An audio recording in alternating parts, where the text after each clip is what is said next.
Hey everybody, welcome back to Chronic Woodwork. I'm Andy, and today is an unforecasted episode of how to build a cedar strip canoe. As I'm talking, it's April 11th, 2018, and I certainly hope to have this canoe built done by now. It's time to move. My wife and I are transitioning from Missouri to Indiana, and I need to find a way to move this canoe safely. Luckily I've got the fiberglass done, but I still want to provide some support, so let me show you how I did it. Here we go. Creating temporary reinforcement for the canoe began with a trip to my local Lowe's, where I purchased the cheapest 16-foot long board I could find. My canoe is 15 feet long, and I wanted to create full-length temporary end wales to reinforce the shear line of my canoe. With the help of my bride, I ripped two strips approximately 1 inch by 1 inch and set them up to gravity bend overnight. I applied some weight in the middle to encourage them along the way and speed up the process. The next morning, I removed the clamps and took the temporary end wales down to the basement, where I clamped them onto the interior of the canoe hull, as close as I could to the shear line.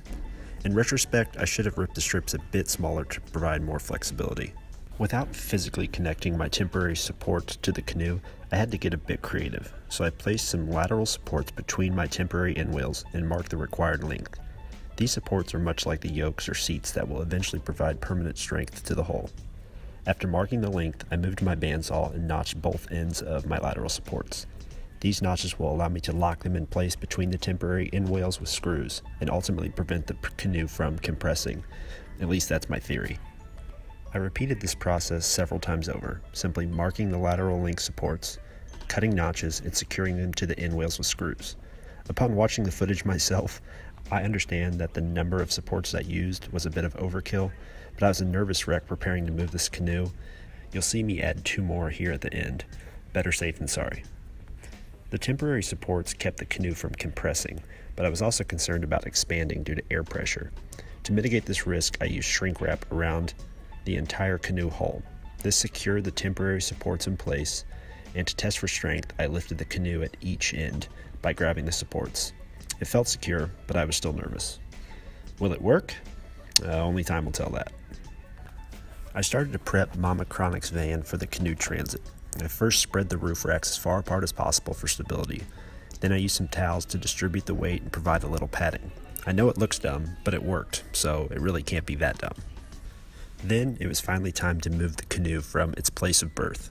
Luckily, we have a walkout basement to remove the canoe, and before you ask, yes, this is definitely something I considered before starting my build. My wife and I carried the canoe around the house and flipped her onto the van. My wife even commented that it was surprisingly light.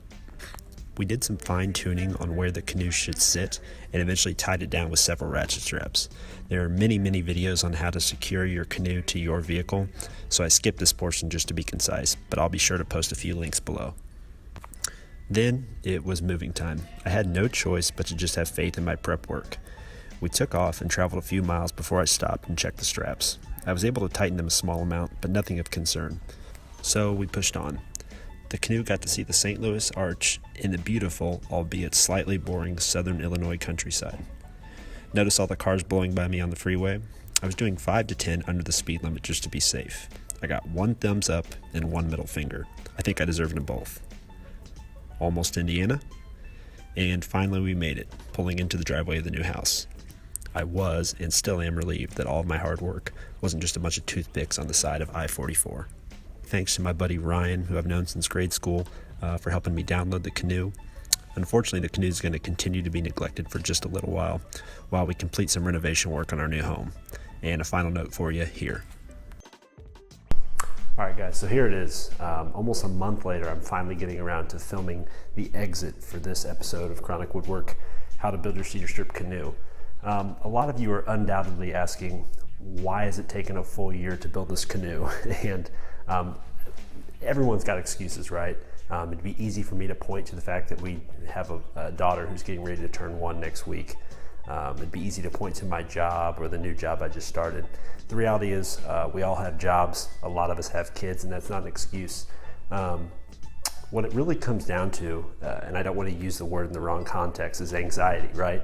Not like clinically diagnosed anxiety, but when you come to a project like a canoe where you've never fiberglassed or epoxied before, kind of like paralysis by analysis. I'd always say like, hey, I need to read one more thing, or I need to watch one more YouTube video, and just find an excuse to kick the can down the road because I wasn't comfortable.